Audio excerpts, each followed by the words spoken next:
Швейцарияның Женевасында Ресей, АКШ, Украина келіссөздерінің 3-ші раунды өтті. Зеленский Вашингтонды сынады, Путин үнсіз, нағыз имитациялық келіссөздер туралы айтып берейін.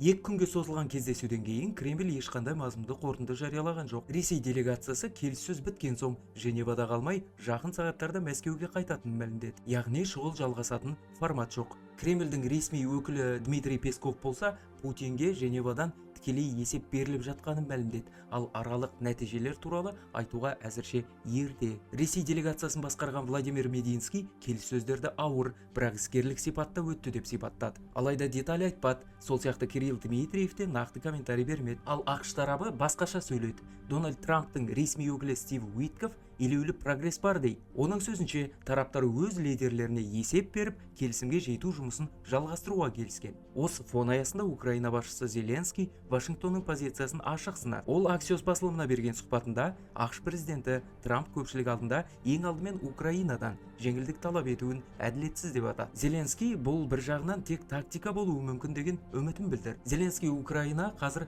Донбастан ешқашан бас тартпайтынын мәлімдеді, және референдум өте қалса, украиналықтар бұл жерден ешқашан бас тартпайды. Ал Мәскеу үнсіз, Вашингтон оптимистік сигнал береді. Киев қысым барын ашық айтып отыр. Белгілісі келесі кездесу жақын уақытта өтеді, бірақ қайда және қашан екені белгісіз. Есіңізде болса, бұған дейінгі келіссөздер Абу-Дабиде өткен. Ол кезде шектеулі ғана мәселелер бойынша талқы жүрген еді, ал бұл жолы кеңейтілген отырыс болған. Онда территория мәселесі де талқыланған, ал бұл ең ауыр тақырып. Сонымен қорытындығандай, Женева раунды нақты серпіліс әкелмеді. Ресей нақты ештеңе айтпады, АКШ прогресс бар дейді, ал Киев территория мәселесінде шегінбейтінін білдірді. Көріп отырғаныңыздай процесс әлі жүріп жатыр, бірақ шын мәнінде бейбіт келісімге апарар жол осы ма, әлде тараптар өз позицияларын нақтылап жатыр ма? Басты сұрақ осы болса керек. Арнаға жазылып лайк басыңыз.